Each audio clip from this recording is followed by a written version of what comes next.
You've got to be kidding me. New York Police Department officers attacked in a snowball fight.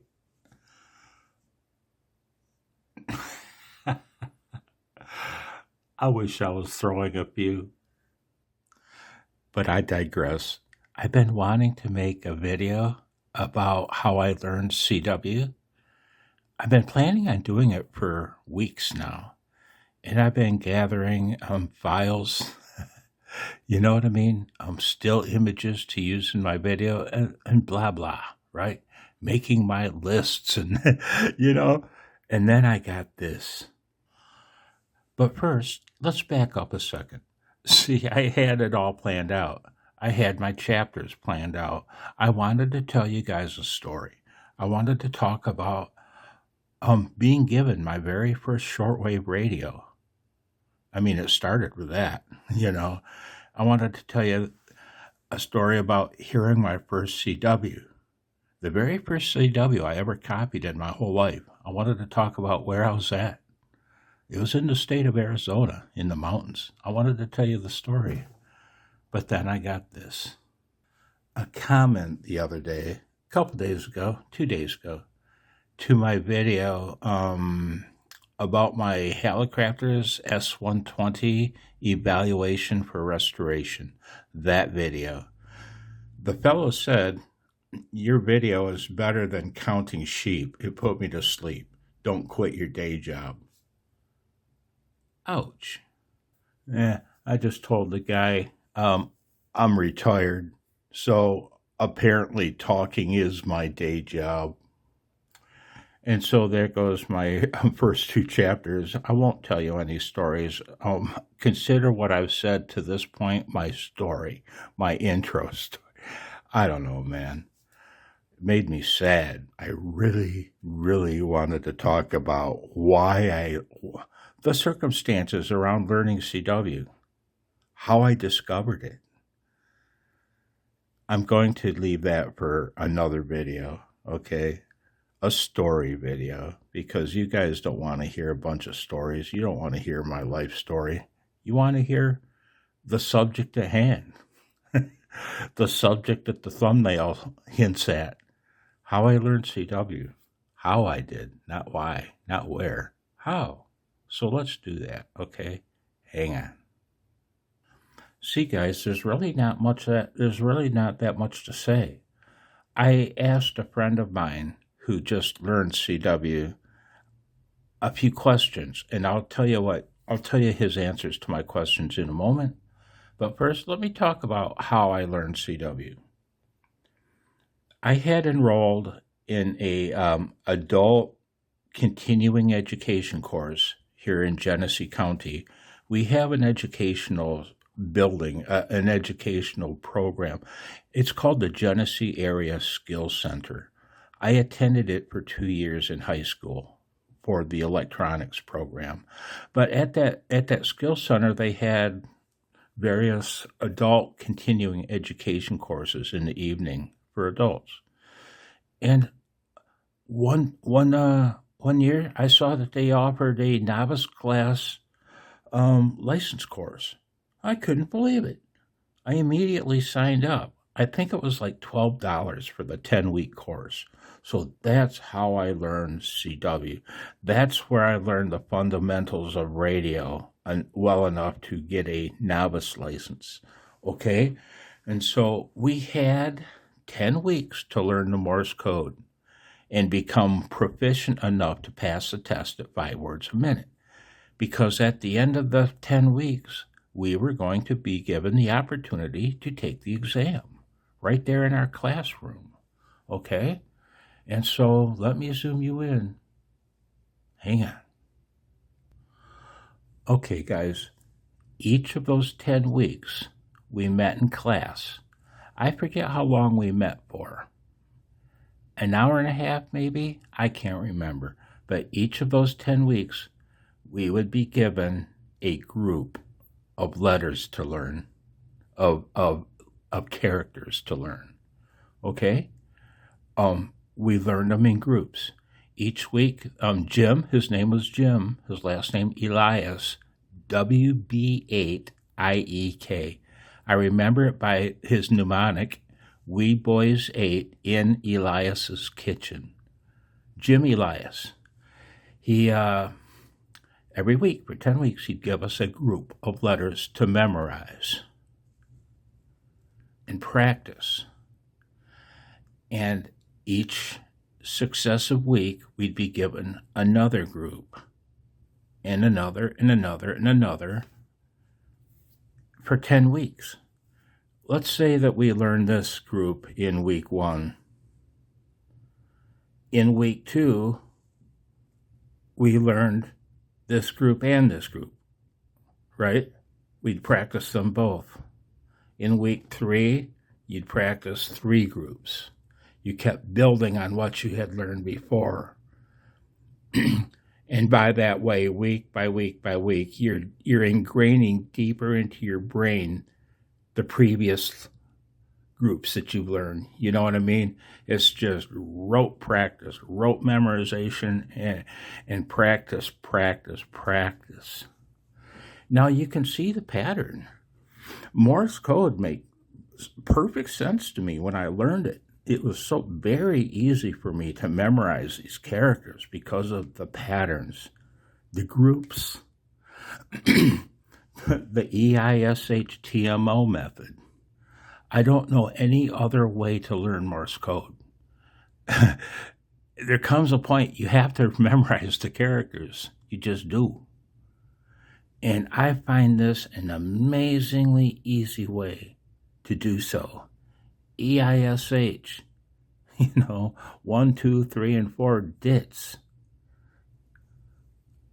And the next group. So over and over and over, I'd practice that, I'd memorize it to the point where I could write it down correctly, EISH, the number of dits, and then I'd practice on the air. We'll talk about that in a moment. And then the next group, TMO. How could you struggle to remember that?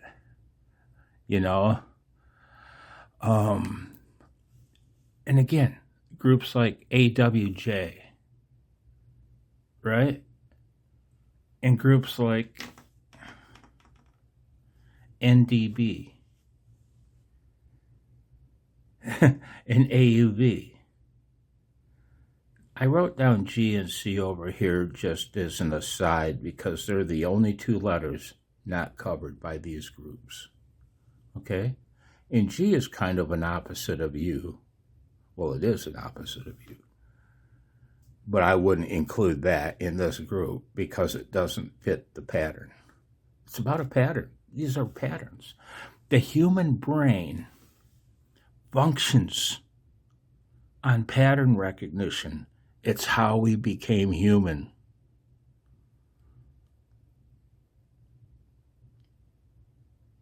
And so those are the groups, okay? The patterns. These are all patterns. The whole sheet is patterns. But here are some groups. My EISHTMO groups. Let's talk about opposites. CW has a lot of opposites. You might note, by the way, alphabet characters have between 1 and 4 elements, whether they be dots or dashes. All alphabet characters have between 1 and 4 elements. All numbers have 5 elements. All punctuation has 6 elements. Okay? Now then, back to the opposites. These were just about as easy for me to learn. You're on an angle. These are just about as easy for me to learn as the groups, the EISHTMO groups. And I'm just calling them these names just because I have nothing better to call them. But you know what I mean? Those groups up there, those are very easy for me they were very easy for me to memorize.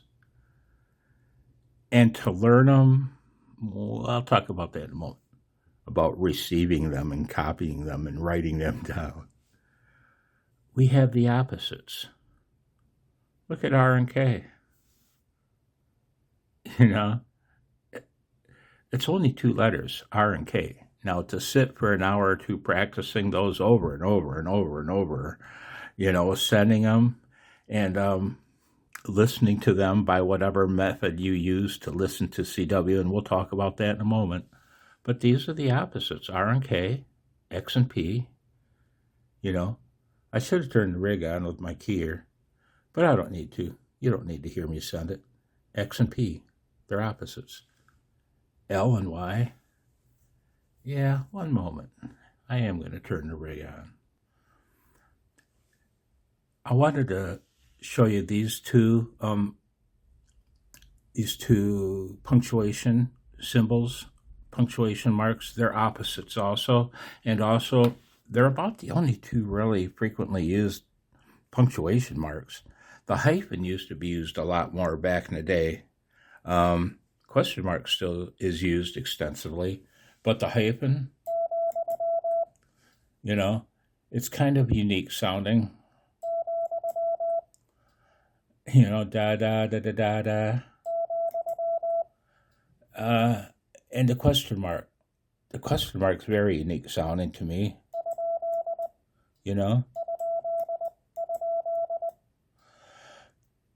And so, yeah, punctuation. That's really the only punctuation you have to use. And really, you don't have to use that. And the question mark, you should know. You should learn that. We have a few oddball characters like C, G, and Z. C is my favorite character to send on a keyer, on a iambic keyer. It's just a simple squeeze. Da da da da. I love C. And the numbers, guys, when I learned the numbers, when you learn the numbers, hopefully you will. I hope so. I hope you guys will learn CW. I'm sorry about that. I hope you learn CW. It's not hard. It's really not hard. It just takes a little practice, it takes a little dedication. You know what I mean? Send 15 minutes aside every day. 15 minutes. Boy, oh boy. Listening to CW, memorize the groups. You gotta memorize this stuff. There's no other way to copy Morse code unless you memorize it. But right, look at the numbers 1 through 5. Do you see anything obvious? Do you see the elephant in the room? 1 through 5, that's the number of dits. Right? Numbers are they're the only characters with 5 elements. Look at 1 through 5. Look at the dits. Look at 6 through 0. Look at the das. Boy, oh boy. The numbers were easy for me to learn because right away I recognized, that's a number. You know what I mean?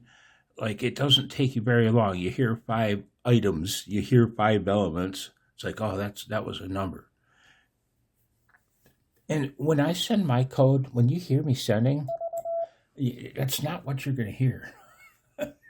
When you hear the number 2, what are you going to hear?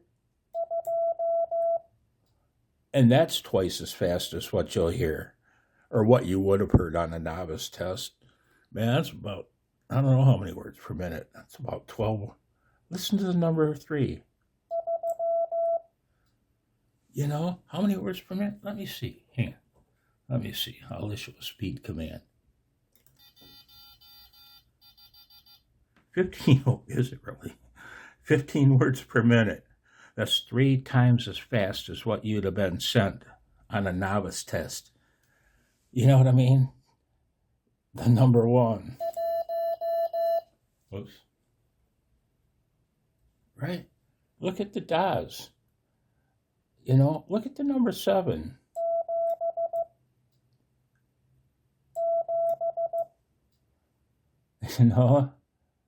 The number 9. So guys, that's how I learned CW, by learning these groups.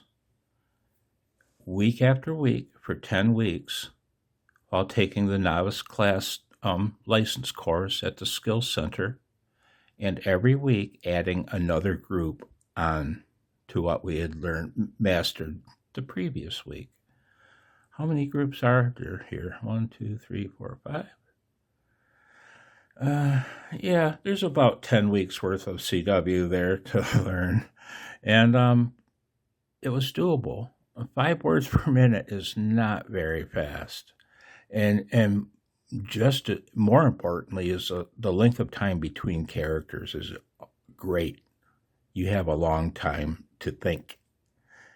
Even more so when the CW is sent at something faster. Like 15 words a minute with huge spaces in between characters for you to think. It's called the Farnsworth method. It's a great way to learn CW, and this is how you do it. This is the only way to do it. Now I'm going to show you some questions and answers from my friend Fred. One moment. Okay, guys. Fred told me that he knew a few characters from his past from when he was younger, but he wanted to learn CW. And this was probably 5 years ago when I met Fred, and this is when he started learning CW. He knew a few characters from his past, but right when we became friends, he attended the CW Academy by CW Ops. CW Ops is a CW promoting organization. They're huge. Their monthly sprints, their on-air content, they're huge. The bands go wild when CW Ops has their sprints.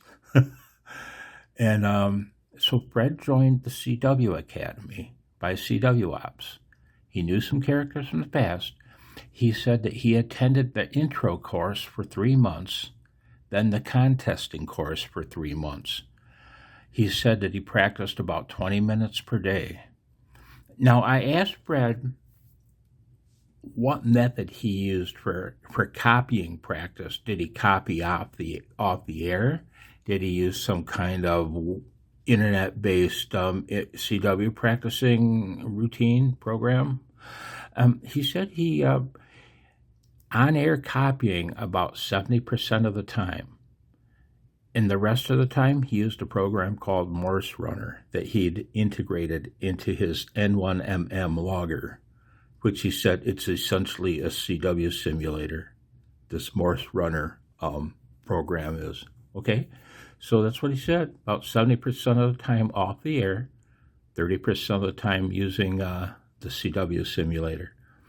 In my own case, now, back in my day, now cassette tapes were just starting to come into being.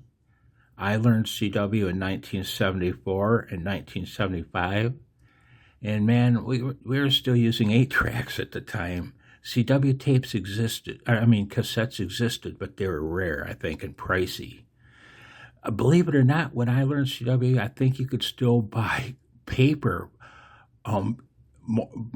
tapes with punches, with the dots and dashes punched in them to run on a machine like that. I don't even know what you call those things. Right.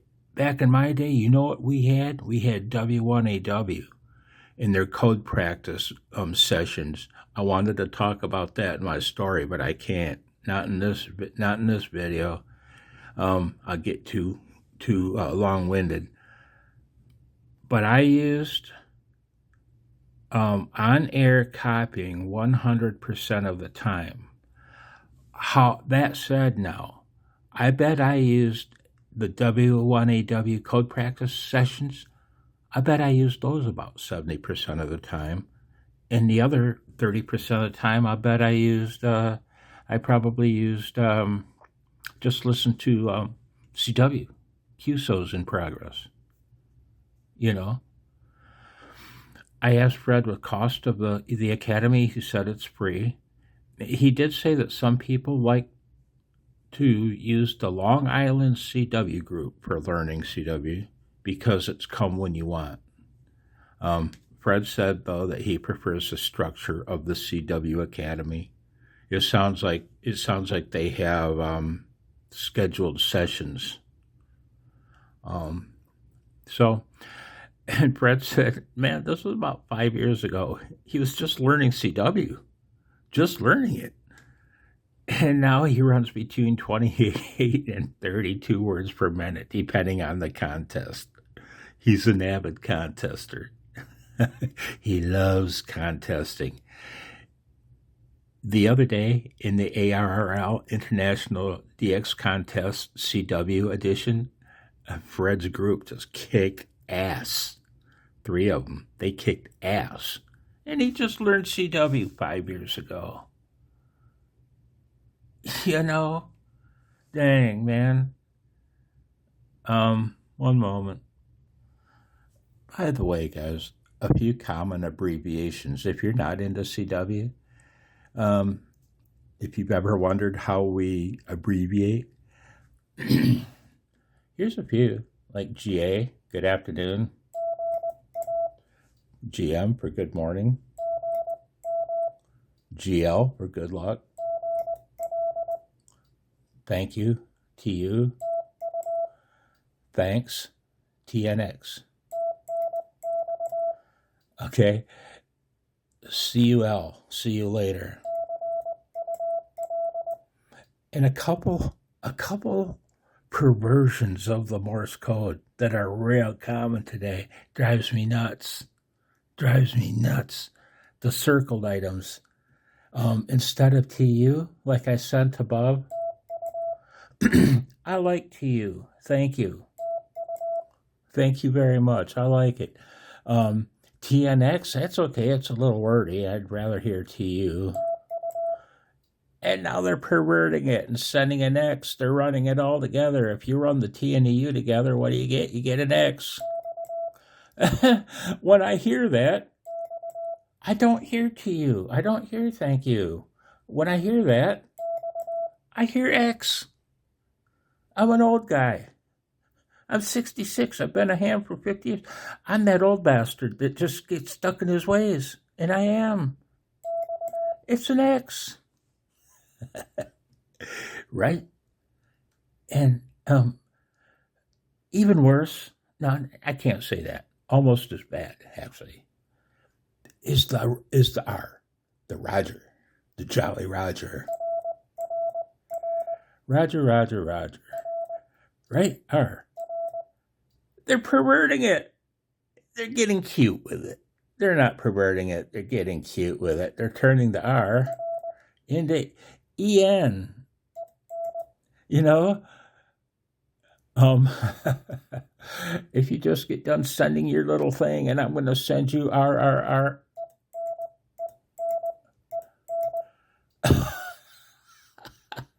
I don't hear R. I hear EN. EN. EN. R. Thank you for watching, guys. I hope you're well. I think that's all I had to say. Yeah, I'm sure I put a few people to sleep. And, I don't think I'll quit my day job because I can't stop babbling. Bye now. I just watched my video, which is something I almost never do. And I'm glad I did because I caught something on the camera that I didn't realize. Let me park you on my pan of ice. Hang on. Okay. I said this character was a hyphen. It's not a hyphen. That's a comma. That's the comma. And by the way, that comma, that's a character that you can do without. You get by just fine without learning that character. Oh, I don't know why you'd want to. Why you'd want to have one weird old character that you don't know. But it's rarely, I shouldn't say it's rarely used. It's not very used very often. Maybe it is rarely used. I don't know. I said that was a hyphen. It's not. This is a hyphen, and this is a character you'll use all the time as a CW op. You know why? Because, and I've talked about this in past videos, the hyphen is used for what? To buy you time. To buy you time while you gather your thoughts, while you get your shit together, because you're coming unglued. And if you're really fucked up in the head, you got the good AS. If you've got the mental wherewithal to crank out a couple ASs, the other op will sit and wait for you to come back, even if it's 10 or 15. Right? But the hyphen, man. You need it, you love it, and you use it. And the other punctuation mark that you'll use quite often is a question mark. It's used fairly frequently. Whoop, whoop, whoop, whoop, whoop. Whoop, whoop, whoop. Jesus, Chuck. Oh my God. Yeah, my paddles are dirty, I think. That's my excuse, and I'm sticking to it. And I wanted to make something clear also, guys. I said that I pointed out how alphabet characters have between 1 and 4 elements, numbers have 5, punctuation has 6. I wasn't suggesting that you'll use this to decide when you're learning Morse code, when you're copying it, to figure out what you're hearing. Alphabet, letter, number, punctuation. No, that's not why I pointed this out. Your brain will do this for you automatically. Because of this, your brain has a much easier time differentiating and learning them without you thinking about it.